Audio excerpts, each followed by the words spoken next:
Settle in and soften your shoulders. Welcome back to Earthy Remedy. I'm glad you're here. Let's take a gentle breath together and listen for the small, toasty hum of today's guest, buckwheat. Let's explore this natural ingredient together. I can almost hear that warm, nutty scent already, like a quiet kitchen in the early morning. Today, we'll wander through 3 simple ways to welcome buckwheat into daily life. A roasted groat infusion called sobacha, a tiny porridge for one, and a little whole sachet for tactile calm. Before we begin, a short note on safety. If you know you're allergic to buckwheat or have been told to avoid it, please skip the food uses. And if you're sensitive to dust or have significant respiratory concerns, be cautious with hulls. There are clean, pre-prepared options and simple ways to limit dust. We'll go through those precautions as we talk through each practice. Perfect. To orient us, buckwheat isn't a true wheat. It's a seed used like a grain.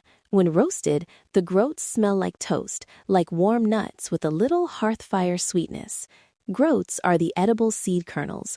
Hulls are the outer casings, lightweight and a bit papery, often used dry in pillows or sachets. Picture this little scene. You wander the market, and a neighbor presses a small paper bag into your hand. Warm, lightly toasted groats, still fragrant from the pan. You smile, palms warmed by the bag, and they say, "Try it as a tea first." That small exchange, simple, generous, is exactly where these home rituals begin. Here's a quick way people enjoy buckwheat today. Steeped as a caffeine-free tea, sobacha, between tasks. A tiny porridge bowl at dawn or dusk as a comfort spoonful, or a neat buckwheat whole sachet tucked at the lumbar to remind you to breathe slowly while reading. All 3 are low-tech, repeatable, and easy to test safely. Let's start with practical use A, the roasted groat infusion, sobacha. If you have pre-roasted groats, you're already halfway there. If you're starting with raw groats, warming them in a dry pan for a few minutes until fragrant deepens the toasty notes. For a single cup, use 1 to 2 tablespoons of roasted groats per 300 milliliters of water. Method details. For a hot cup, bring water just to a simmer, pour it over the groats, and steep 5 to 10 minutes. Taste as you go. Sobacha is gentle and toasty, so you can stop when it feels right. For a cold infusion, place 1 to 2 tablespoons in 300 milliliters of cold water and steep in the fridge for 6 to 8 hours, then strain. Little flavor ideas. A sliver of citrus peel brightens the warmth. A pinch of toasted sesame seeds adds savory depth. Or simply enjoy it plain, slowly. Strain into a cup through a fine sieve or use a tea infuser if you prefer. It's naturally caffeine-free and quietly grounding. Practical use. Tiny buckwheat porridge for one. Here's a single bowl recipe you can try tonight. Exact ratio: 1/3 cup, about 50 grams, roasted buckwheat groats to 1 cup, 240 milliliters water. On the stovetop, combine groats and water with a pinch of salt. Bring to a gentle simmer, then cook uncovered for 8 to 12 minutes until tender and the water is mostly absorbed. If you prefer a softer texture, cover and let it sit off the heat for a few minutes. Stir in a touch of honey or maple, or top with a sprinkle of toasted seeds or a few slices of fruit. For a no-cook option, soak 1/3 cup groats in 1 cup water overnight, then warm gently in the morning for 2 to 3 minutes to take the chill off. That small 1/3 cup makes a modest, comforting bowl, perfect when you want something quick and steadying rather than a heavy meal. Leftovers keep in the fridge for up to 2 days in an airtight container. Refresh with a splash of warm water when reheating.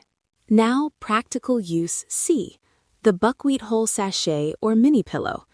This is a dry, tactile ritual. The hulls have a gentle, toasty scent and a satisfying, movable texture that can feel grounding when you rest a small sachet against your lower back or hold it in your hands. Sourcing and prep. Buy pre-cleaned, food-grade hulls from reputable suppliers to limit dust. Before filling a pouch, gently sift or shake the hulls in a bowl to remove fine dust. Use a double layer of muslin or linen. Fill the inner pouch, tie or stitch securely, then slip it into a second pouch to further contain any stray particles. Placement and care. Keep whole sachets dry and air them weekly in sunlight or a dry spot to refresh the scent and prevent moisture buildup. Replace the hulls if the scent fades, or at least annually. If anyone in your household has severe respiratory sensitivity or small children, avoid placing sachets where they could inhale dust or be handled unsupervised. Buy food-grade roasted groats for immediate use. Store them in a cool, airtight container and rotate small batches. For long storage, refrigeration or freezing keeps oils from going rancid. Always check for off smells, discoloration, or evidence of pantry pests before using. Let's pause for a short nature-inspired reflection. Close your eyes if you can. Breathe in slowly. Imagine a low field, not tall like wheat, but close to the earth. Sunlight on small folded leaves, and the slow turn of groats in a pan until they give off that warm, browned scent. Breathe out. Let the quiet warmth settle in your shoulders. If you try just one small buckwheat habit this week, consider the soba chop between tasks, a calm cup that invites you to slow for 5 minutes. Or fill a tiny sachet and tuck it into a favorite chair to remind you to pause. Small, repeatable rituals like these are the heart of slow, nourishing days. Before we close, here's a calm, single-bowl porridge walkthrough you can follow tonight. 1. Measure 1/3 cup roasted buckwheat groats and 1 cup water.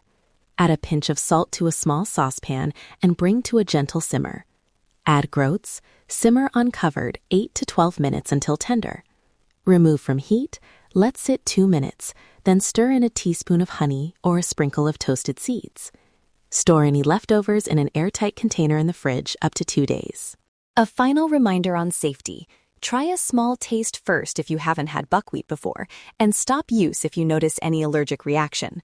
For hull sachets, favor pre-cleaned hulls, double pouch them, air them regularly, and avoid use near infants or anyone with severe respiratory issues. If you enjoyed this quiet exploration of buckwheat, follow the podcast to find more pantry-to-home rituals and gentle nature stories. Subscribe so these small, useful episodes find their way into your slow mornings and soft evenings. Thank you for joining us. If you try the porridge or make a little hull sachet, we'd love to hear how it lands for you. Share gently and take what feels good. Let nature guide us today. And until next time, let's ease into this moment. Let's take a gentle step into nature's wisdom. Good night, and be kind to your small rituals.